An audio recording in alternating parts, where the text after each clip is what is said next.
Dabanın mürəkkəb çiçəklər fəsiləsi yabanı nümayəndəsidir. K0, L5, Y5, D1. Quş əbbəyi. Xaç çiçəklər K4, L4, Y6, D1. Mərci. Mərci paxlalar və ya kəpənək çiçəklər K5, Y5, Y10, D1. Sonra darı. Darı taxıllar C4, Y3, D1. Göy çiçək. Göy çiçək mürəkkəb çiçəklər K0, L5, Y5, D1. Göy çiçəkdə istisna var idi səbətində. Bəli, səbətinin hamısı boru şəkilli idi.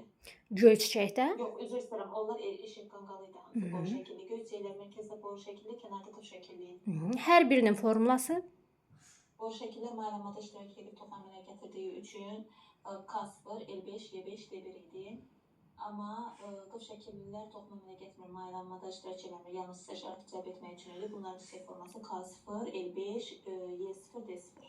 Sarımsaq.